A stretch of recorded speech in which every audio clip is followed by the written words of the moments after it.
I started off as a temple painter in India, and I studied the Indian miniature tradition, which is very figurative.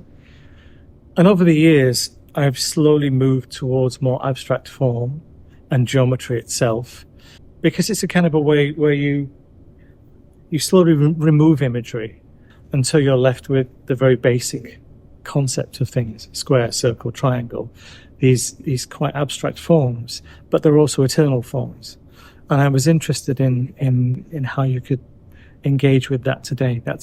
And in a way, that's what Kandinsky and many other artists have done. They started off with the world around them, and then they end up in the interior world. What interests you most about Kandinsky? I think he straddles many different ideas. I think underlying that is his obsessions with geometric forms as almost like ancient symbols that reoccur. And there's something about his love of science, art, spirituality sort of come together in one thing. Obviously in his work, what he's sort of talking about is very ancient themes, which are more relevant today than even during his times when, difficult times he lived through.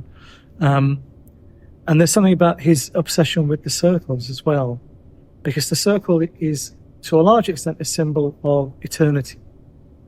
And there's a lovely saying, which is, there's nothing more timely than the timeless. And I think he really understood that in his work. And I think he talked about that and wanted to communicate with that here and now. So the modern is every time. It's not one specific time. It's today, it's now, it's this minute. And that was something that we wanted to really explore in this project. Yeah. If you train in the Indian tradition, the line between mythology and form and figurative is very blurred. In life itself, it's quite blurred. We are neither one nor the other. We oscillate between science and art.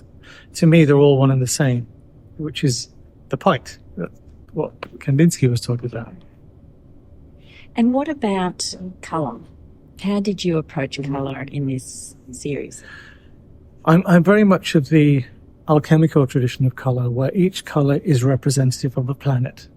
So in other words, within, like we're standing on this labyrinth, but each pathway is a symbol of another planet. So you're starting at the Earth at the centre, then the Moon, then Mercury, Venus, Saturn, Jupiter, etc. So in other words, each colour relates to an actual planet. So for instance, if you use vermilion, which is mercurial sulfide, it's the symbol of Mercury. Now, on a symbolic level, you can say that. But when you have the colour in your hand, you're interacting now with a planet. Here and now. It's not a symbol, it's a real thing. It's a real colour. And that's what's kind of interesting, because the heavens are brought down to the earth, so we can interact with the heavens now. So it's really a transporting.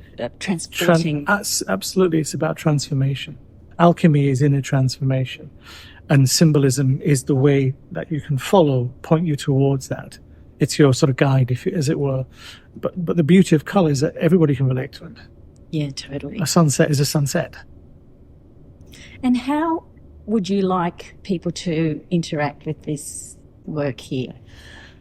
One of the things that we wanted to do originally was, how can we allow a space that would allow people to come, rest, contemplate, and then go back and see Kandinsky, and then come back here and rest, and then go back again. And each time you oscillate between the two, another layer of Kandinsky's work hopefully will evolve.